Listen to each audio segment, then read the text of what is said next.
আমার জীবনের সবথেকে অপছন্দকর মাছ হলো এই কই মাছ। বাট যতবার মা এমনভাবে এই কই মাছ রান্না করতো, আমি বেশ অনেকটাই ভাত খেতাম। বলতে পারো তৃপ্তি করে চেটেপুটে খেতাম। তো চলো আজ এই রেসিপিটাই শেয়ার করা যাক। So hello everyone, welcome to Moumita's team. আজকের রেসিপি তেল কই। এখানে আমি 4 পিস কই মাছ নিয়েছি। মাছের মধ্যে দিয়ে দিয়েছি সামান্য নুন, হলুদ গুঁড়ো আর কিছুটা সর্ষের তেল। মাছগুলোকে এই সব কিছুর সাথে ভালোভাবে ম্যারিনেট করে নেব।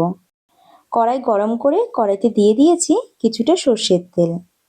এই রান্নাটাতে আমি রেকমেন্ড করব সর্ষের তেলের ব্যবহার করার জন্য। তেলটা বেশ ভালো মতো কড়াইতে গরম করে নিয়েছি। এখন একে একে মাছগুলো তেলের মধ্যে দিয়ে দেব। মাছগুলোকে উল্টে পাল্টে লাল করে ভেজে নেব। মাছগুলো ভাজা হতে হতে একটা মশলা রেডি করে নেব। একটা মিক্সিং জারে দিয়ে দিচ্ছি কয়েক টুকরো রসুন, দুটো শুকনো লঙ্কা। লঙ্কাটাকে 15 মিনিট জলে ভিজিয়ে রেখেছিলাম। দিয়ে দিচ্ছি 1 চামচ মৌরি আর 1.5 চামচ গোটা জিরে। অল্প জল অ্যাড করে মশলাটা মিহি করে বেটে নেব। এদিকে মাছগুলো ভাজা হয়ে গেছে, মাছগুলোকে তুলে রাখবো।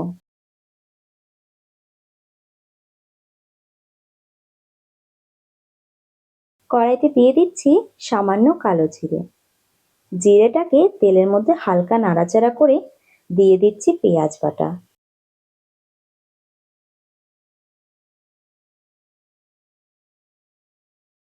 পেঁয়াজটাকে খুব ভালো মতো করে কষিয়ে নিতে হবে, না হলে কিন্তু পেঁয়াজের কাঁচা গন্ধ থেকে যাবে। পেঁয়াজটাকে প্রায় 5 মিনিট কষিয়ে নিয়ে দিয়ে দিচ্ছি আগে থেকে বানিয়ে রাখা মশলাটা, আর সাথে দিচ্ছি কয়েকটা চেরা কাঁচা লঙ্কা। যেহেতু কাঁচা লঙ্কা শুকনো লঙ্কা দুটোরই ব্যবহার করছি এই রান্নায়, তাই আমি বলবো ঝালটা তোমরা তোমাদের টেস্ট অ্যাকর্ডিং রেখো। মশলাটা আবারও কষিয়ে নেব প্রায় 3 থেকে 5 মিনিট। মশলাটা বেশ খানিকক্ষণ কষিয়ে নিয়েছি। এখন দিয়ে দেব বাকি মশলাগুলো, যেমন স্বাদ মতো নুন, 1/2 চামচ হলুদ গুঁড়ো, 1 চামচ কাশ্মীরি লঙ্কা গুঁড়ো, 1/2 চামচ চিনি আর কয়েক টুকরো টমেটো। মশলাটা ভালো মতো কষিয়ে নেব যতক্ষণ না টমেটোগুলো গলে যায়।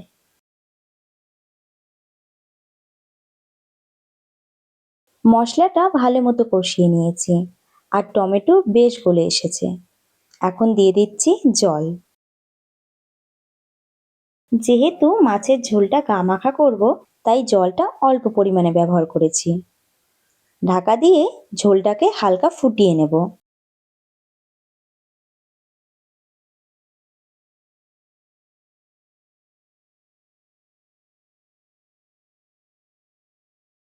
যখন ঝোলটা হালকা ফুটতে শুরু করবে, তখন দিয়ে দেব মাছগুলোকে। মাছগুলো ঝোলের সাথে মিশিয়ে নেব।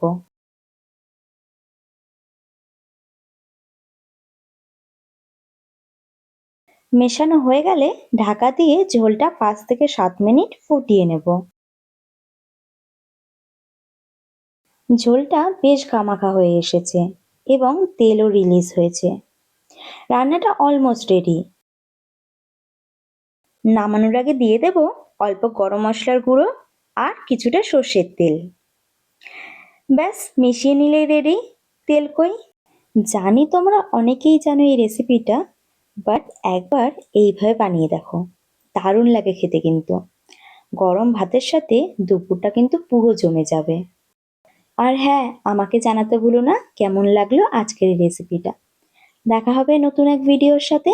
ততক্ষণের জন্য টাটা।